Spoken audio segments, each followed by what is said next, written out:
Sebentar lagi kita ini Kak Jo dari Melbourne. Hai, apa kabar Kak Jo? Hehehe. Kita nungguin. Baik, thank you. Kita nungguin Kak Jo ke Bandung, nggak ke Bandung nih, jadi akhirnya kita lewat online. Di sana gimana Kak Jo? Suasana di sana sama aja? Baik. Lockout juga? Oh, oke. Sama aja, kita ada di rumah aja, nggak kemana-mana. Iya, kita tunggu bentar ya Kak Jo ya. Yeah, take your time. Kali ini kita akan banyak, Kak Jo nanti akan share tentang perubahan. Ya, dan banyak orang lagi bingung soal perubahan dalam arti, mungkin juga nggak semua orang udah bayangin bahwa ini perubahan kalau menurut saya cukup jangka panjang, bahkan akan merubah cara hidup cukup banyak dari kita, menurut saya ke depan, akan ada beberapa pola yang akan berubah. Sementara kita kemarin terus terang apalagi di Indo, kita masih mikir bahwa ini kayaknya cuma sebulan 2 bulan nih gitu. Dan saya mulai rasa kayaknya nggak sebulan 2 bulan ya, kayaknya dalam setahun ini bahkan akan ada perubahan yang cukup besar. Dan bahkan untuk seterusnya bisa jadi. Nah, kita pengen minta tolong Kak Jo untuk bantu kita mengenali perubahan yang ada, kenapa begini dan bagaimana terutama kita nih ya Kak Jo ya. Nggak cuma buat pelayanan sih, tapi juga buat bisnis, juga buat semuanya yang bisa diterapin dalam kehidupan kita. Untuk kita bisa tetap ada dalam gelombangnya Tuhan, perubahan yang Tuhan buat di dalam segala sesuatu yang kita kerjakan. Ya. Oke Kak Jo, saya persilakan Kak Jo bisa mulai. Selamat malam saudara-saudara. Ini merupakan kesempatan yang luar biasa buat saya. Ini adalah kehormatan bisa communicate lagi, bisa connected lagi. Ya. Iya. Perubahan memang sedikit kali ini sedikit menggoncang cukup pemikiran kita disebabkan karena perubahan ini semerta-merta berlaku global. For the first time in the history sejak Perang Dunia Kedua, ini perubahan yang sangat luar biasa. Bahkan saya bilang ini lebih drastis daripada glasnost dan perestroika yang menyebabkan runtuhnya komunis tahun berapa itu? Tahun 89. Ya, masuk tahun 90. Perubahan yang ini sangat drastis dan saya tahu bahwa Tuhan ada di balik semuanya ini. Bukan berarti Tuhan diam-diam kemudian semuanya terjadi begitu aja tanpa kendalinya. Saya mempercayai Tuhan kita adalah Tuhan perubahan dan Dia sedang mengerjakan sebuah perubahan yang drastis. Mungkin bagian kita sekarang ini adalah sedang dicari orang-orang yang mau mengikuti perubahan yang Tuhan bawa, ya. Karena ini perubahan beberapa orang berkata perubahan ini adalah sudah skematis, udah direncanakan, dipersiapkan untuk sesuatu ke depan, ya. Ada yang bilang one world government lah, macam-macam yang kita kenal sebagai konspirasi teori dan banyak-banyak. Saya sendiri melihat bahwa Tuhan sedang membawa perubahan yang sangat luar biasa. Paling tidak perubahan ini harusnya akan membangkitkan yang paling jelas, yang kita tidak perlu pintar untuk melihatnya sebagai gereja, adalah akan bangkitnya itu pelayanan semua orang kudus sekarang terjadi. Itu adalah hal yang paling real. Bahwa sudah saatnya sekarang All Saints Movement terjadi. Itu sudah pasti. Jadi semua orang akan terlibat dalam pelayanan. Jadi otomatis keimamatan akan berbeda sekarang. Jadi keimamatan semua orang percaya sedang terjadi saat sekarang ini di depan mata kita. Itu secara gereja. Terus kemudian lebih jelas lagi adalah bahwa perubahan yang terjadi ini telah menyebabkan kita semakin bisa membuat perbedaan dengan jelas. Yang mana yang esensi, mana yang tidak esensi, ya kan? Misalnya gedung gereja tidak esensi, kita juga baru tahu lebih banyak. Terus kemudian ibadah raya tidak esensi juga ternyata. Kenapa bisa dibilang nggak esensi? Kenapa bisa dibilang nggak esensi? Kenapa bisa? Karena ternyata waktu diambil nggak ada masalah juga ya gitu. Nggak ada masalah, kita baik-baik aja. Kita tetap beriman, tetap mengalami perjumpaan dengan Tuhan dan tetap asik aja in a different way. Bahkan mungkin orang bakal marah kalau saya bilang ini. Tapi mungkin kalau kita bilang misalnya kepemimpinan yang mengendalikan dan terlalu attached dengan kekuasaan dan controlling nggak esensi juga. Kemudian kita sadar bahwa semakin banyak yang bergeser gitu kan, semakin banyak yang kemudian bergeser dan sangat jelas ritual, apalagi ritual. Dan ritual bukan ritual agama loh, segala bentuk agama. Ritualnya patah di jalan, nggak ada, apalagi cuma ritual agama Kristen ya. Ritual tidak lagi, apalagi yang kita sebut sebagai skim kita, metode kita, strategi kita udah berpindah. Jadi ada beberapa hal yang saya kira terjadi, itu salah satu yang terjadi secara global.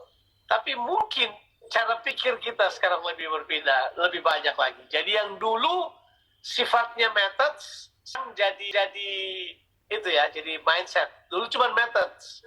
Dulu cuma metode aja, kita buat ini supaya orang bisa ngumpul, ini bisa ngumpul, tapi sekarang udah nggak lagi.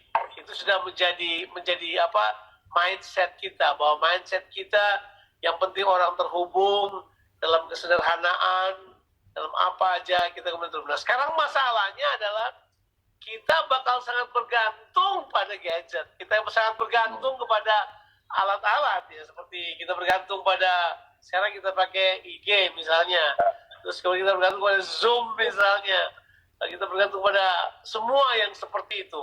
Nah, bagaimana kelangsungan? Apakah itu jadi esensial? Jadi kita bilang nanti, wah, IG jadi esensial nih, kata ini. Harusnya enggak. Kita bakal melihat bahwa ke depan itu semua bakal mengalami perubahan. Nah, mungkin kita lihat dulu setup personal kita. Secara pribadi, apa yang kita perlu tangkap dulu gini. Jadi dalam perubahan yang drastis dan cepat ini, harusnya yang pertama adalah kita perlu mendengar panggilan Tuhan. Tuhan sekarang sedang mencari orang-orang yang mau bergerak bersama dengan perubahan dia bawa. So he's looking for that. Dia cari orang-orang yang mau terlibat bersama dengan dia dalam pergerakan ini. Dia mau ada orang yang mau dan tentu kita tahu nah perubahan yang Tuhan bawa sekarang ini jelas. Arenanya jelas.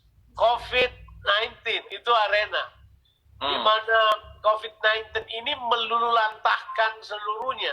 Ya bayangkan, isu kesehatan melululantahkan seluruhnya. Tahun 97 sampai tahun 2004 atau sampai 2008 lah, kira-kira 11 tahun. Satu dekade itu, kita dilululantahkan oleh ekonomi. Masih kata Indonesia, rezim Soeharto tumbang karena ekonomi. Tapi ini tiba-tiba isu kesehatan, tiba-tiba melululantahkan semuanya. Politik bisa bergejolak, ekonomi bisa bergejolak, pendidikan semua berubah, bahkan sistem pendidikan berubah drastis. Jadi kemudian semua terjadi pergeseran. Nah, Tuhan lagi mencari sebenarnya ini. Ada nggak orang-orang yang mau terlibat dengan Tuhan untuk kembali kepada esensi, untuk kembali kepada hal-hal yang paling mendasar. Dan kemudian mereka datang oleh pertolongan Roh Kudus untuk mendefinisikan ulang, memberikan definisi yang tepat pada generasi ini. Oke, kita harus mengarah ke sini. Harus kita ambil. Kita harus memutuskan ini dalam kehidupan kita. Jadi yang pertama adalah di arena perubahan ini kita perlu tahu bahwa Tuhan mencari orang. Dan saya berharap saudara-saudara mau berpikir, oke, saya mau menyerahkan diri saya pada perubahan yang Tuhan bawa kepada kita. Itu adalah hal yang pertama. Jadi memang kalau hal ini ya orang yang tidak biasa taat, wow, ini berat banget. Wow. Kalau orang sekarang tidak biasa taat, nggak ada lagi, saya punya bahasa ini, nggak ada lagi cemeti manusia yang bisa tolong kita, nggak ada lagi. Karena saudara mesti taat sendiri untuk melakukannya, sebab kalau tidak, saudara tidak akan bikin apa-apa. Saudara akan tinggal di rumah, doing nothing, mengeluh, marah, nggak tahu bikin apa, dan kemudian saudara hanya kemudian menciptakan energi negatif ke sekeliling saudara, dan saudara kemudian tidak menghasilkan apa-apa. Jadi mungkin sekarang adalah kita perlu mendengar, oh ini yang Tuhan lagi kerjakan. saya mau bergerak bersama dengan dia. Yuk, saya mau bergerak bersama dengan dia. Nah, hal-hal apa yang kita perlu perhatikan dalam perubahan-perubahan bawah mood? Ini kita perlu perhatikan baik-baik. Saya melihat bahwa segala sesuatu sekarang kita harus kembali kepada yang esensi. Yang esensi aja. Kita konsentrasi pada yang esensi. Yang tidak esensi, kita lepaskan. Bayangkan misalnya ya, di Indonesia minggu lalu, itu dalam waktu 3 hari ada 9 sampai lebih, kira-kira 12 orang yang saya kenal, bukan cuma kenal biasa, kenal dekat, itu meninggal. Ya. Yang paling puncak adalah kakak dari istri saya meninggal juga. Wow.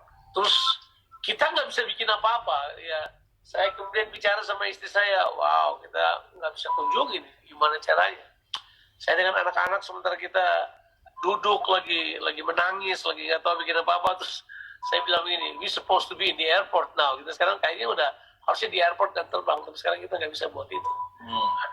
There's a change, something hit us. Terus kemudian kita mulai sadar, wow, ada hal yang lebih urgent daripada hal tersebut. Jadi kita kemudian kumpul bersama untuk memikirkan bahwa ya at least I have you guys. Saya bilang anak-anak saya, sekarang kita punya kalian aja, satu keluarga ini aja untuk bisa bersama-sama untuk melewati semuanya. Jadi bisa bayangkan, bukannya berpikir survival, tapi hanya kemudian melihat prioritas yang mana yang harus kita konsentrasi. Saya tidak merasa bahwa kita harus berpikir survival sekarang. Kalau kita berpikir survival sekarang, kita sangat mementingkan diri sendiri dan melupakan orang lain. Tapi sekarang kita tidak berpikir demikian. Kita harusnya berpikir bahwa kita harus mencari yang esensi. Ada hal yang esensi. Ya, misalnya berbagi tetap esensi, itu tetap esensi. Ya. Tetap menolong orang yang susah tetap esensi, itu tetap kita kerjakan in whatsoever case.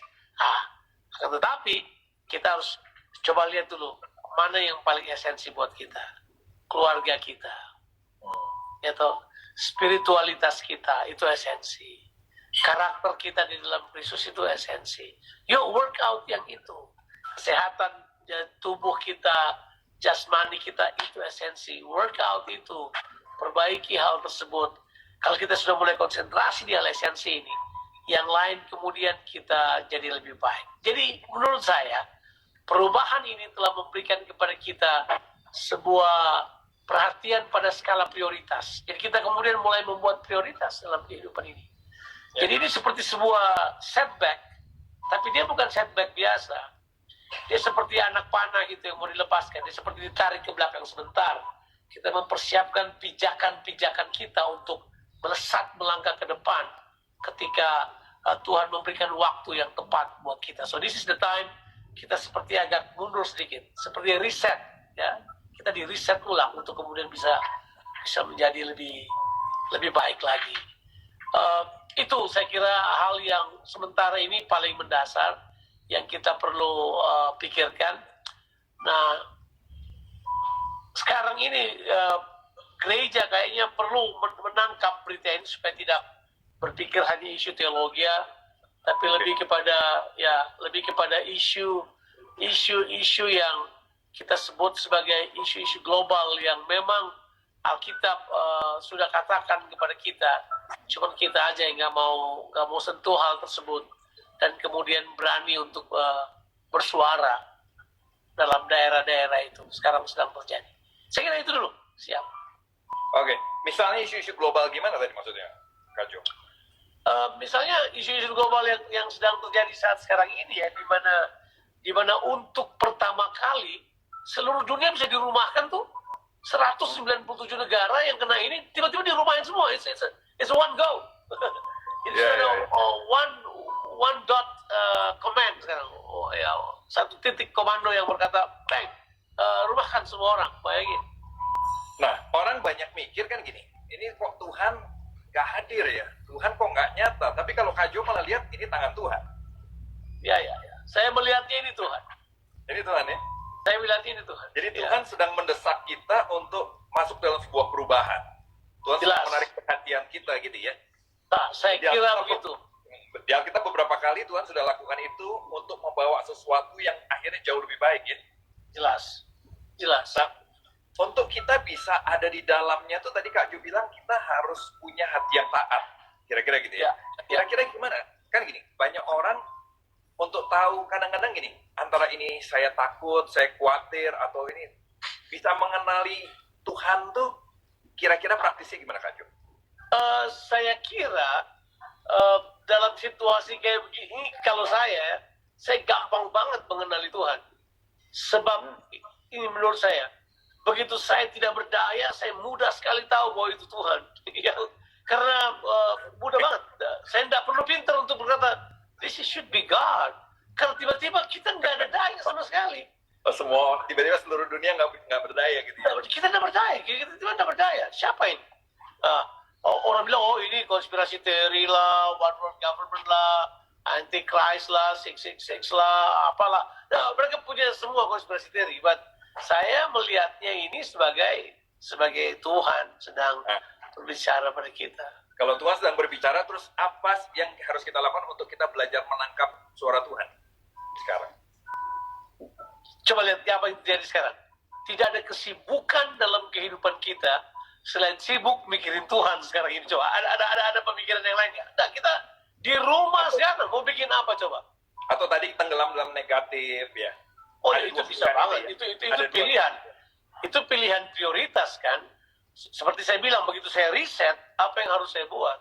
Oh ya, saya baca. Saya membaca buku-buku yang saya baca 15 tahun yang lalu. Saya berusaha susun buku 100 buku yang saya mau baca sebelum saya mati. Saya coba siapin sekarang. Saya coba untuk memperluas wawasan saya dengan mencoba untuk masuk pada perenungan yang lebih dalam. I do it. Berusaha untuk meredefinisikan ulang tentang doa dan bagaimana doa itu harusnya bisa terjadi tidak secara harus raksasa di stadion untuk mempunyai kekuasaan yang lebih hebat.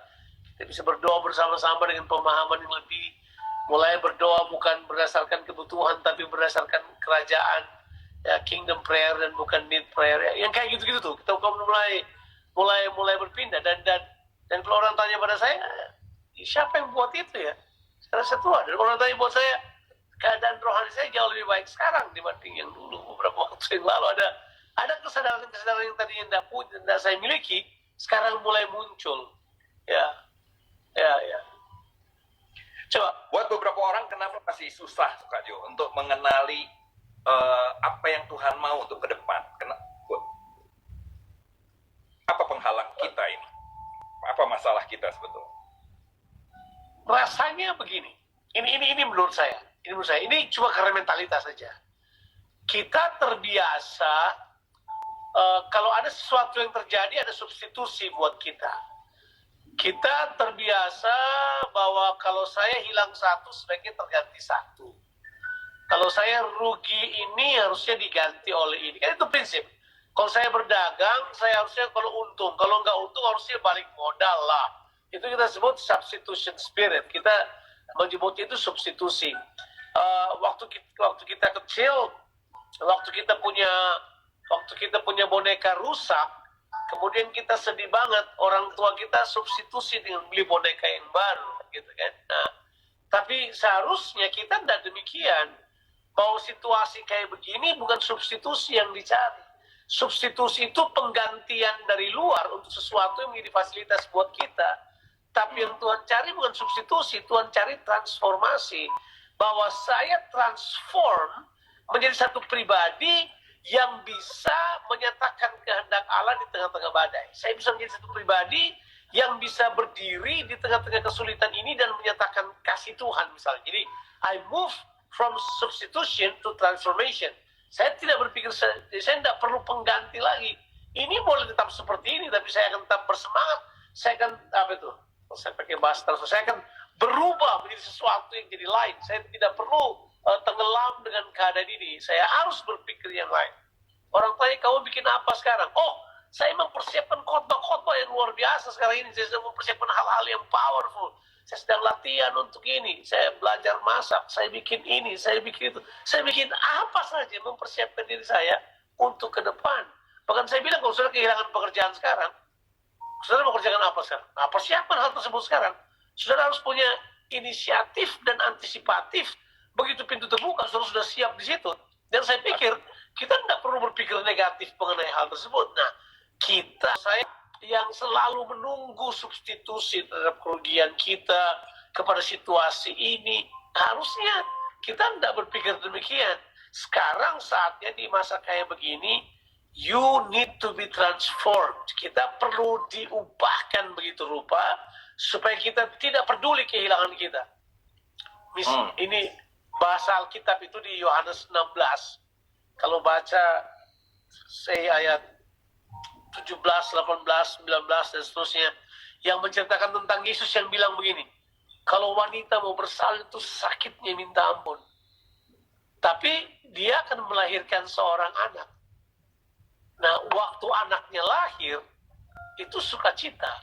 Jadi anaknya yang menyebabkan sakit, tapi anaknya juga yang menyebabkan sukacita. Tapi bayangkan, dia udah nggak ingat lagi duka citanya atau sakitnya ketika keadaan itu transform. Keadaan yang sama telah berbalik begitu rupa karena terjadi transform. Salib juga begitu. Musa juga begitu.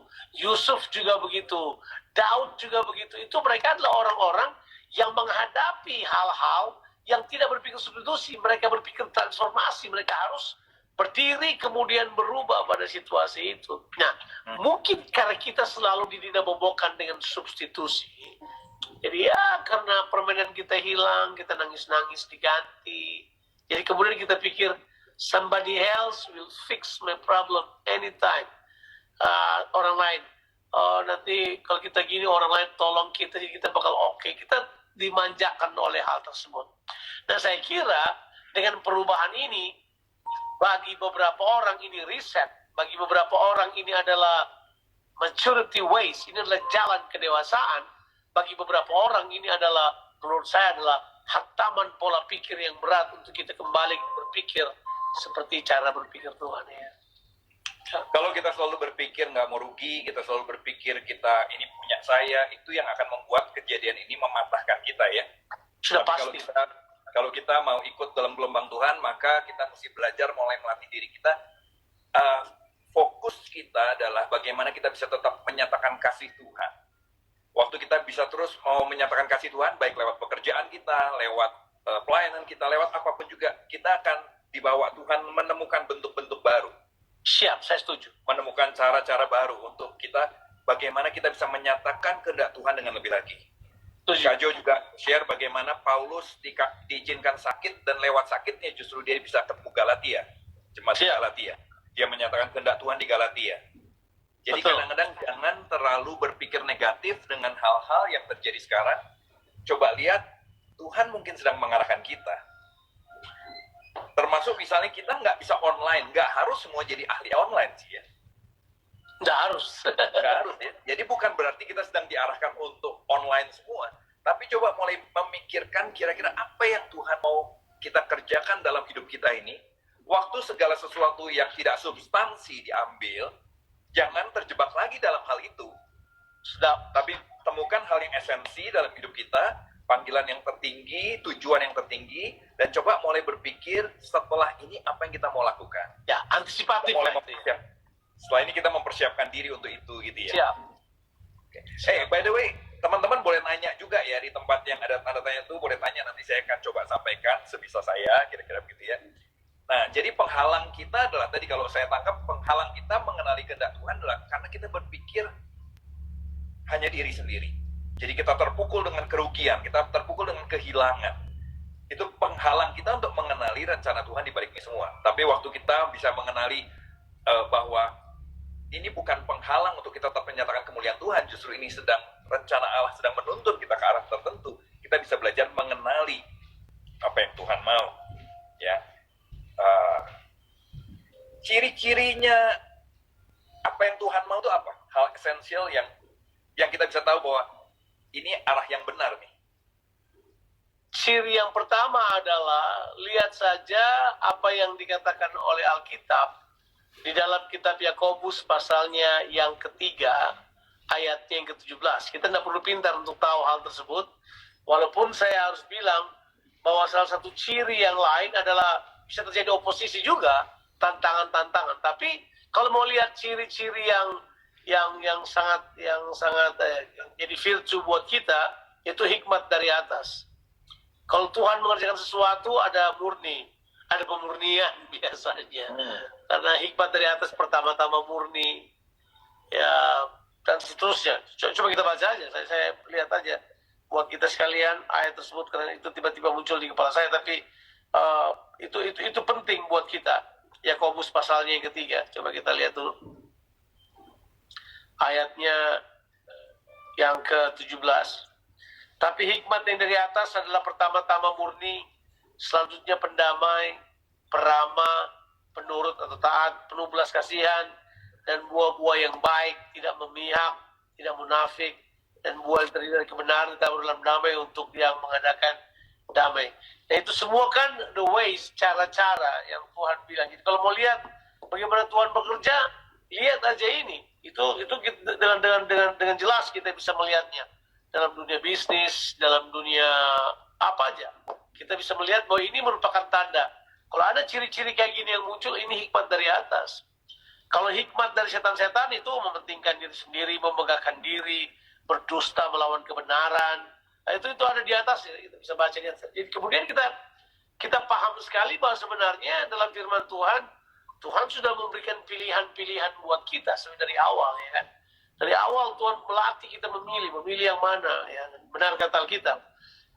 Tuhan punya cara adalah Dia mau melatih kita untuk memilih yang terbaik. Dan kalau kita bisa pilih apa yang Dia inginkan, saya kira kita bisa lewati. Kalau orang tanya, apa ciri-ciri yang paling utama? Lihat aja ketika hikmat dari Tuhan bekerja di tengah-tengah kita. Ya. Masih ingat nggak contoh waktu Salomo baru terima hikmat dari Tuhan? Dia begitu turun dari Gunung Gibeon itu, begitu langsung dia diperhadapkan dengan sebuah cerita kan. Ceritanya adalah ada dua orang ibu berantem tentang seorang anak. Betul ya? Datang, kemudian mereka menangis, berkata itu anaknya, dan depannya dengan semua drama. Tiba-tiba Salomo mengambil pedang dan kemudian ingin membagi dua anak itu, menyembelih anak itu jadi dua, supaya dibagi dua katanya. Terus itu yang dia bilang. Nah, waktu dia buat itu, tiba-tiba langsung ibu dan anak itu berkata ini, jangan dibunuh, kasih aja. Nah, apa yang dilihat oleh Salomo adalah belas kasihan dari seorang ibu. Sementara dari ibu yang lain, oh ya udah bagi dua aja biar adil gitu. Tapi yang satu berkata jangan. Karena belas kasihan itu, Salomo kemudian detect, oh this is the mother. Karena seorang ibu yang punya itu. Jadi dia kemudian bisa lihat, oh dengan mudah dia putuskan, oh ini ibunya yang punya belas kasihan buat anaknya. Jadi menurut saya bahwa kalau kita melihat Tuhan bekerja, dengan mudah kita bisa melihat hal tersebut. Saya tidak melihat ini sebagai hambatan sama sekali. Saya melihat ini sebagai sebuah kemajuan. Kalau menurut saya, hambatan apa? Nah, ini sebuah kemajuan dalam hal ini, clearing of our mind. Kita ini banyak sekali disingkirkan, penghalang pemikiran ilahi itu banyak yang disingkirkan saat sekarang ini. Jadi menurut saya ini sebuah kemajuan yang sangat besar untuk kemudian kita dengan pesat dapat maju. Sebenarnya berkata, masa sih kita bisa mundur ke belakang? Enggak. Saya yakin ini bakal jadi jauh lebih baik. Jadi kemajuan ada bisa juga dibersihkan dari hal-hal yang tidak. Ya. Bisa jadi. Ya, terus kita jadi fokus sama yang esensi. Punya pemikiran. Iya. Kita fokus dengan yang esensi dan kita mulai melibatkan Tuhan berkumpul untuk bagaimana mengembangkan yang esensi ini untuk bisa lebih jadi berkat buat lebih banyak orang, kira-kira begitu ya? Iya, setuju. Ya. Nah, Kak Jo ada bilang bahwa untuk kita ada dalam rencana Tuhan, kita perlu punya juga, tadi udah tahu kehendak Tuhan, tadi udah belajar mengenali ciri-ciri kehendak Tuhan, mengenali ciri-ciri tuntunan yang Tuhan kasih. Yang kedua, kita harus taat dan juga harus bertindak. Bisa jelasin nggak itu bagaimana sinkronnya? seperti yang kita bilang, kalau orang tanya bertindak saat sekarang bagaimana ya? Bertindak di saat sekarang bagaimana ya? Nah, ini dia. Makanya untuk bertindak, saudara harus kuat. Saudara tidak mungkin bertindak untuk kalau tidak kuat sekarang ini. Jadi sekarang saatnya kita kuat. Benar tuh, Efesus 6 ayat 10 udah paling benar. Akhirnya, saudara-saudara, jadilah kuat dalam kekuatan kuasa Tuhan. Kuasa Roh Kudus, kita harus kuat. Bukan dengan kekuatan kita, kita harus jadi kuat dengan kekuatan itu. Kenapa kita perlu kuat? Supaya kita bisa bertindak. Kalau kita nggak kuat, kita nggak bakal bertindak. Kita akan hanya sibuk urusin urusan-urusan ini. Domestic safety kita. Kita cuma urus itu aja. Keamanan domestik kita. Kita nggak pengen kerjakan yang lain. Tapi kalau menurut saya adalah, sudah waktunya kita benar-benar bertindak karena ada kekuatan dari Tuhan. Nah sekarang, ini dia, kalau kita sudah kuat, baru kita bisa apply beberapa hal yang lain. Ya. I think beberapa waktu yang lalu saya share dengan beberapa orang tentang bagaimana kita mengaktifasikan kekuatan dari dalam. Bagaimana kita aktifasikan kekuatan dari dalam. Bahwa waktu Tuhan bilang buat kita jadilah kuat, itu karena kita sudah kuat. Waktu dia bilang ini, akhirnya jadilah kuat. Itu karena dia sudah install kekuatan dalam kita. Sedikit yang kita ketahui ya, bahwa di dalam kita semua sudah ada kekuatan. Ya, sekarang ini waktunya untuk tahu itu. Bahwa kita sebenarnya sudah punya kekuatan. Beritahu yang mengeluh-mengeluh, beritahu, kamu sebenarnya kuat kok, kamu tidak perlu mengeluh. Keluhan itu bukan pilihan dalam hidup ini. Kamu harusnya kuat, karena Tuhan sudah taruh kekuatan. Kekuatan firman, kekuatan Roh Kudus, kekuatan pujian penyembahan, kekuatan apa aja, you name it. Kita bisa sebut. Tapi sudah ada di dalam kita, laten. Nah, sekarang bagaimana mengaktifasikannya?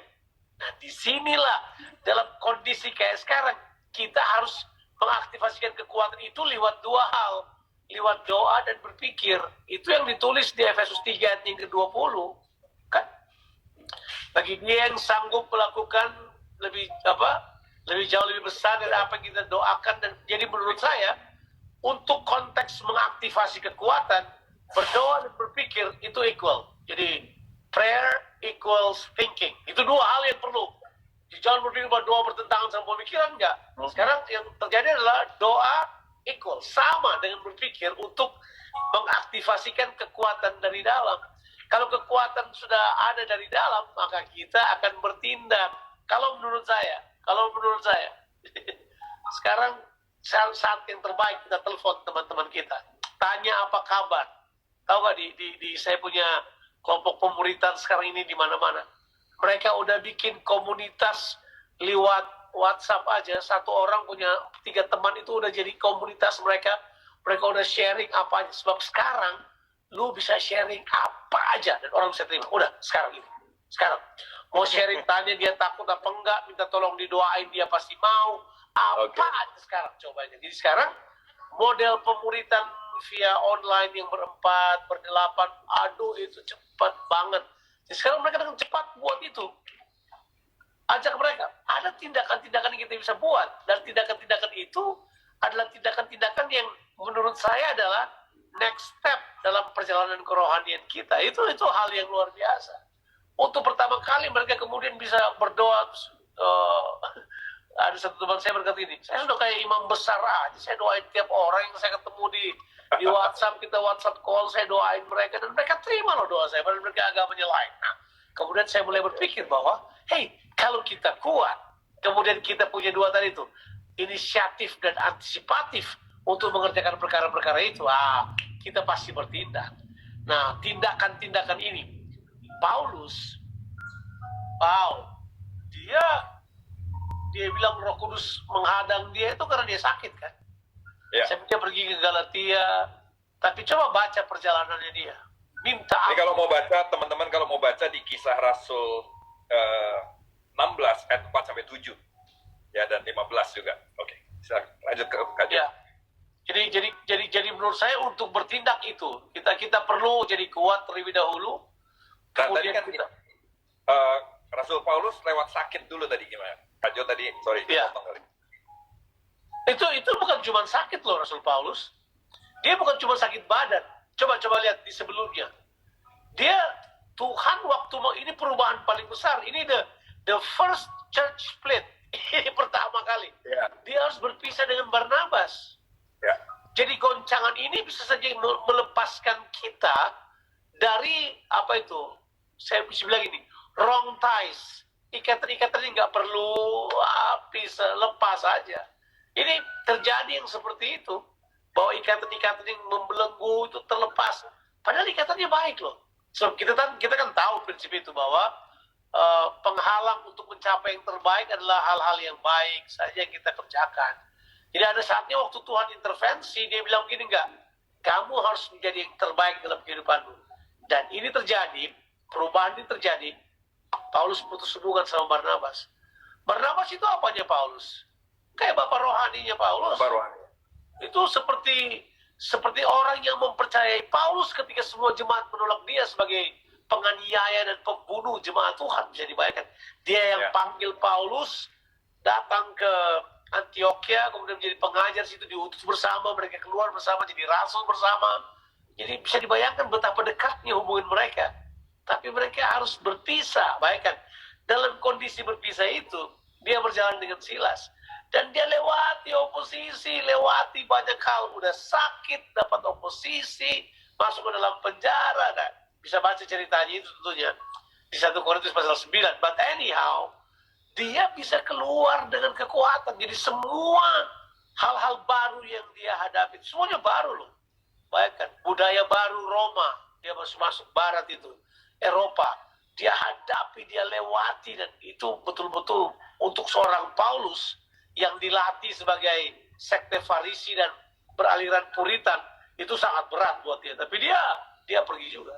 Dia pergi juga. Jadi bisa dibayangkan nggak bagaimana dia punya kekuatan laten yang dia aktifasikan. Itu yang ulang-ulang dia katakan. Sesuai dengan kuasa yang bekerja di dalam aku.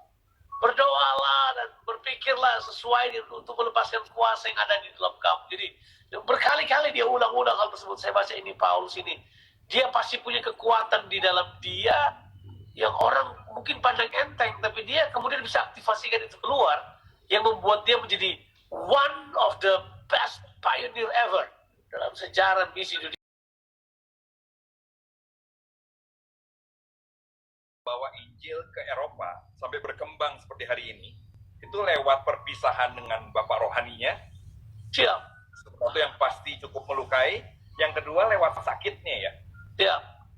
Jadi lewat banyak hal yang nggak enak, kadang-kadang Tuhan lagi membawa kita keluar dari satu zona tertentu, masuk zona yang baru, dan di situ kita jadi menyadari bahwa saya punya kekuatan loh dalam Tuhan. Ternyata Tuhan sudah taruh kekuatan di dalam diri saya.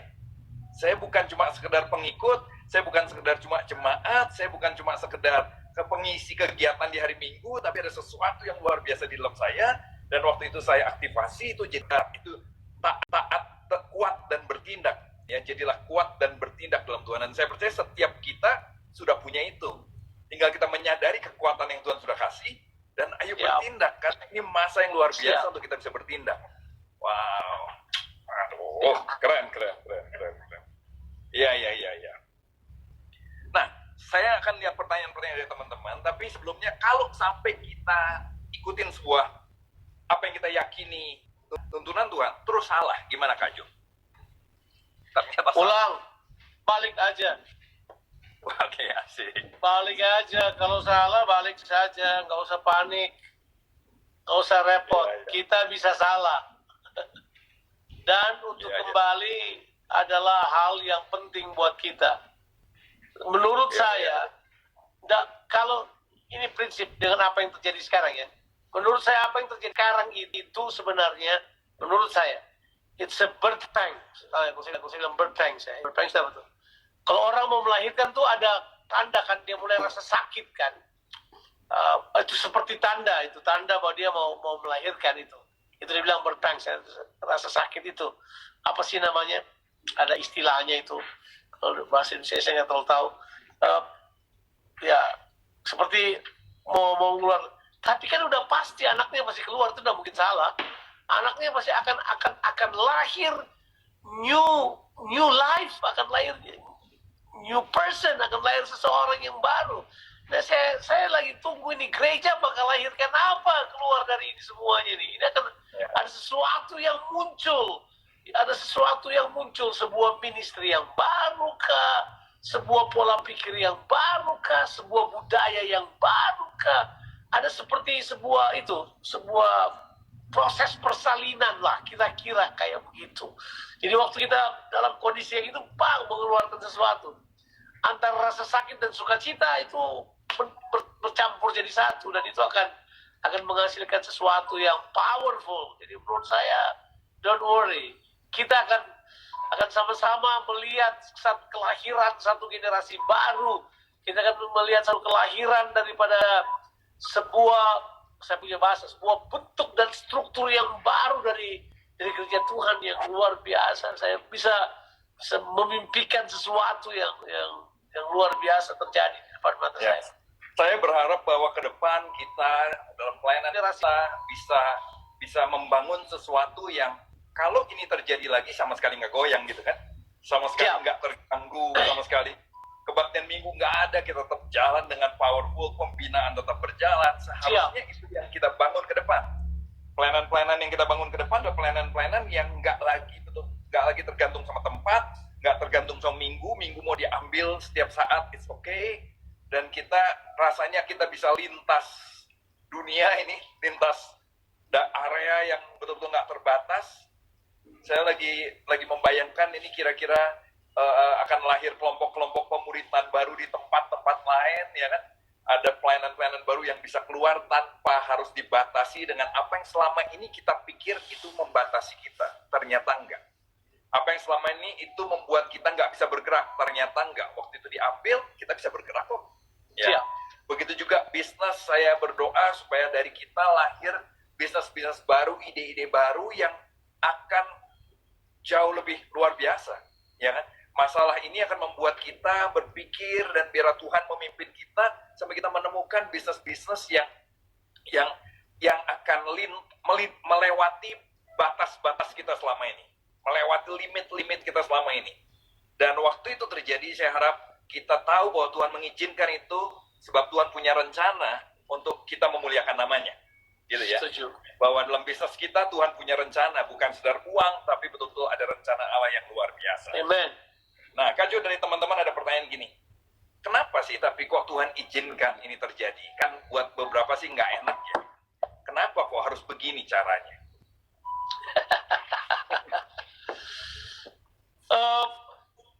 Dalam kehidupan ini ada beberapa hal yang dengan mudah menarik perhatian manusia.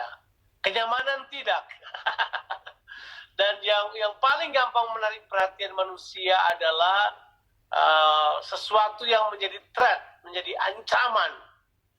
Nah, tentu saudara, kita semua udah tahu bahwa dalam teori SWOT itu, analisis itu selalu ada threat. Threat itu penting sekali buat kita.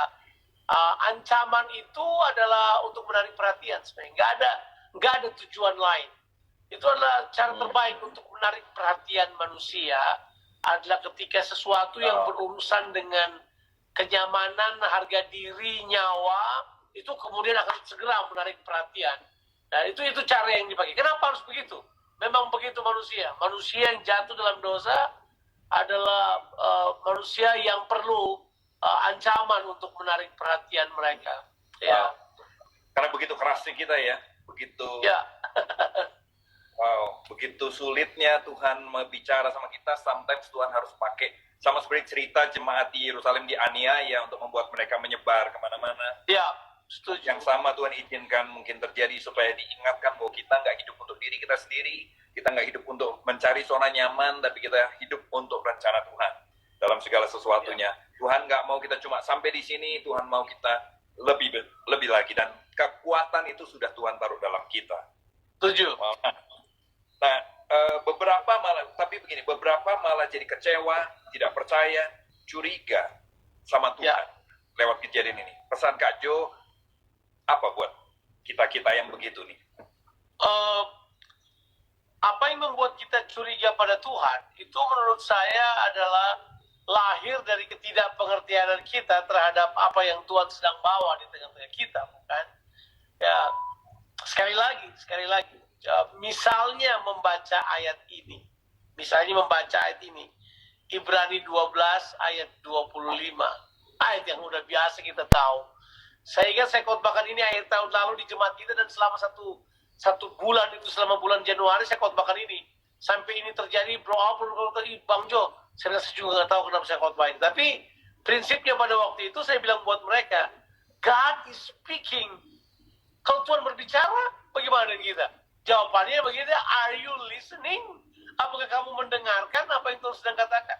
Karena Alkitab bilang begini, ungkapan satu kali lagi menunjuk pada suaranya yang menggoncangkan itu. Bukan cuma bumi tapi langit juga. Jadi yang menggoncangkan adalah suara Tuhan, kan? Nah, kegoncangan datang dari suara Tuhan, jadi bagian kita.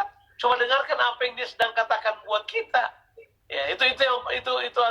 Nah, maksudnya, kenapa kita tiba-tiba mencurigai Tuhan yang sudah berbicara pada kita dengan segala cara untuk mempersiapkan kita, sedangkan tiba-tiba waktu datang di depan mata kita curigai bahwa dia berniat jahat kepada kita. Alasannya apa?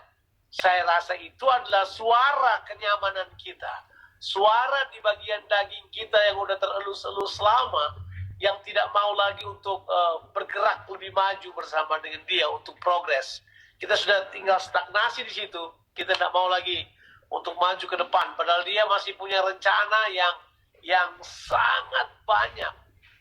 Coba baca, you will be surprised kalau sekarang baca di Ibrani 12 itu, dia bilang buat kita bahwa memang yang dalam kegoncangan itu yang bakal berubah adalah yang pertama, dia bilang itu adalah kita lebih banyak mengucap syukur dan beribadah kepadanya dengan cara yang berkenan. Bayangkan.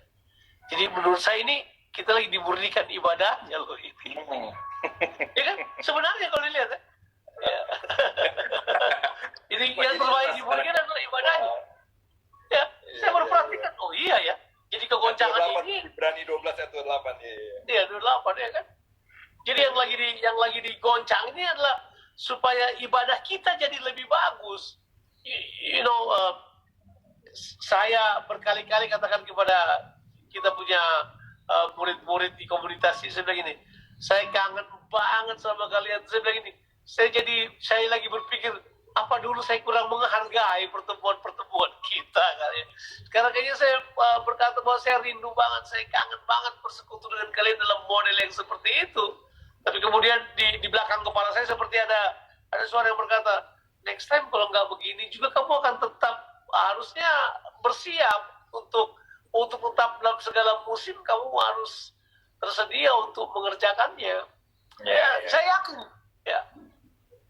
Jadi kenapa kita mencurigai Tuhan? Sebetulnya coba kita cek yuk bahwa Tuhan memang sebenarnya udah banyak bicara kok tentang hal ini, ya kan? Tapi karena kita nggak betul-betul mau mempercayainya, akhirnya waktu Tuhan mengerjakannya kita kecewa, kita marah.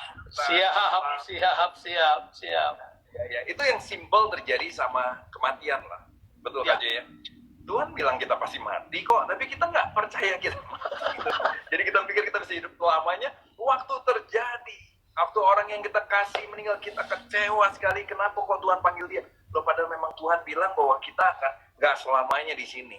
Dan saya pikir ini waktunya kita membaca firman Tuhan dengan lebih serius, bahwa apa yang Tuhan bilang akan terjadi, itu pasti terjadi. Amin. Dan kita harus persiapan diri kita, merelakan kedagingan kita yang memang Tuhan bilang akan diambil. Yes. Kita harus merelakan itu dan membangun hal-hal yang memang esensi, sekali lagi begitu ya. Dan sadari kekuatannya sekali lagi sudah ada dalam kita. Kekuatannya sudah dalam. Mungkin kejadian-kejadian yang akan membuat kita sadar bahwa ada banyak hal Tuhan sudah taruh dalam kita. Temukan itu dan izinkan Tuhan membuatnya bersinar, membuatnya keluar gitu ya. Keren. Apalagi Kak Jo yang kira-kira yang akhir nih? Kalau saya mau tanya ini aja misalnya, apa kira-kira yang kita perlu banget buat dalam situasi kayak begini? Ya. What is essential? Apakah hal esensi yang kita masih tetap kerjakan sebenarnya? Fellowship menurut saya itu. Itu fellowship yang sekarang jadi sangat mahal. Itu mahal banget. Fellowship di antara orang percaya itu mahal banget. Jadi makanya saya pikir bahwa sekalipun dalam kondisi sekarang, tetaplah melakukan tatap muka, kalau boleh 2, kalau memang mau tetap kerjakan self distancing, social distancing silakan. Tapi 2 atau 3 orang masih bisa ketemu jarak 1,5 meter untuk ngobrol-ngobrol, cerita, saling menguatkan. Ya, dan kemudian coba tetap itu, karena itu adalah sebuah bentuk sosial yang entah bagaimana caranya ke depan itu harus tetap ada, karena itu tidak mungkin hilang. Sebagai makhluk sosial, itu kebutuhan yang paling penting. Sementara sekarang kita masih kaget, kita baru sadar siapa kita sebenarnya setelah pulang ke rumah loh. Di Australia ternyata, ini ada seorang hamba Tuhan beritahu pada saya bahwa di Australia begitu ada ini karantina ini, orang tidak boleh keluar. KDRT banyak loh pak. Oh ya? Oh ya. Oh iya, KDRT banyak. Biasa kan, diomelin istri nggak biasa. Jadi ngamuk mana-mana, pergesekan gede banget. Ya. Coba dibayangkan. Jadi menurut saya dari ini waktu-waktu pemberesan, pemurnian, pengikisan, ada banyak hal dia mau kembalikan kita. Dia riset kita baik-baik supaya kemudian fellowship kita akan jadi lebih bernilai. Kita punya pertemuan bakal jadi lebih strong, lebih lebih meaty ya, lebih punya bobot yang baik, satu sama lain bisa saling menguatkan dan saling terlibat di dalam membangun satu sama lain ya. Ya. Ya teman-teman, yuk kita terus membangun fellowship kita dengan teman-teman kita, dengan murid-murid, dengan anak-anak kita, dengan teman-teman orang lain di luar. Kita terus bangun fellowship, karena itu yang nggak boleh hilang. Justru disitulah kita akan hadir untuk jadi berkat, memberkati mereka. Untuk keluarga, Kak Jo, tadi dibilang ada banyak masalah yang bisa terjadi, karena gini, masalahnya kan bukan cuma kesehatan nih, bukan juga cuma jenuh, tapi masalah bisnis, ekonomi akan mendesak gitu rupa, stres meningkat, kita clash di dalam. Saran Kak Jo supaya apa yang harus kita lakukan untuk keluarga, untuk bisa sama-sama sekeluarga mengenali rencana kerjakan ini. Saya kira ini terakhir ya. Ya, that's a good point sih. Ini mungkin langkah paling praktis dari semuanya. Saya kira yang paling bagus kita ambil waktu untuk mundur sebentar untuk melihat pijakan kita.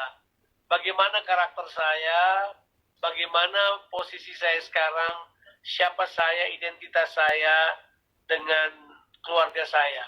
Apakah saya sudah live out saya sebagai ayah, saya sebagai ibu, saya telah mengeluarkan apa yang seharusnya saya lakukan. Dengan kata lain adalah saya mulai menilai antara posisi saya dan pengaruh positif saya dengan keluarga saya. Saya mesti lihat hal tersebut. Saya mulai lihat bagaimana saya dengan anak-anak saya, bagaimana saya dengan istri saya.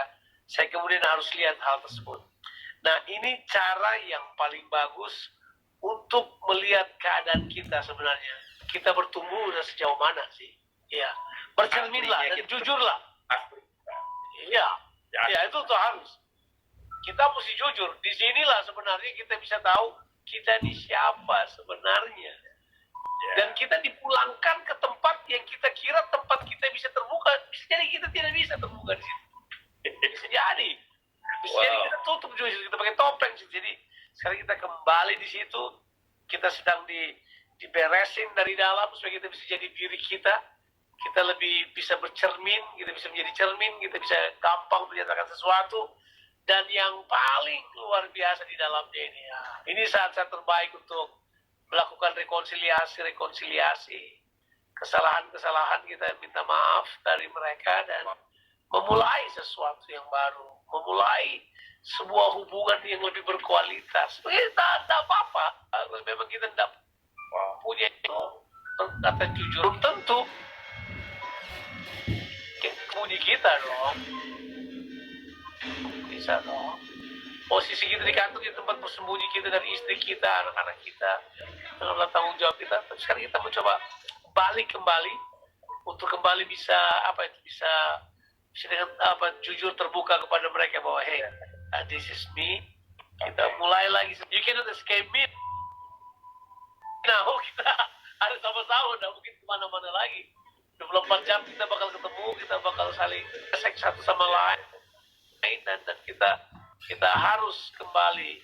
Saya kira harus banyak yang rendah hati untuk mengakui kesalahan. Banyak yang bisa memulai dengan hal yang baik. Jadi bagaimana keluarga kita bisa mengenali perubahan yang Tuhan sedang kerjakan bahwa ini baik adalah salah satunya yang utama adalah dengan cara kita mengenali diri kita, memperbaiki diri kita sehingga keluarga kita bisa melihat bahwa dampak dari semua ini ternyata baik ya. Baik, iya loh. Untuk pertama kali. Iya. Waktu pertama kali minta maaf. Iya dong. Mulai dari situ. Ada orang minta maaf cuma setahun sekali. Pas Natal apa pas Lebaran, ini bisa tiap hari ya. Oke. Kak Jo, thank you banget nih, Kak Jo. Ya. Pleasure. Ada pesan Luar terakhir biasa. kok. Pesan terakhir nggak enak banget pesan terakhir. Maksudnya sorry Kak Jo, jangan salah paham ya.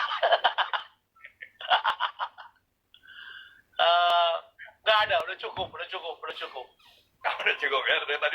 Pastor Andi simpulkan aja. Iya.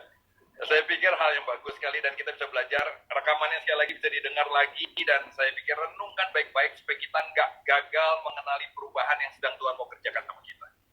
Kak Jo, thank you. God bless you. Salam buat Kaina, seluruh keluarga di sana. Pleasure. Siap. Terima kasih. Bye-bye. Ya, bye-bye. Saya akan lanjut nanti gabung sama Semi. Kalau sudah mau ikut worship dan doa sama-sama, kita bisa gabung dengan Semi ya. Oke. God bless you. Bye-bye.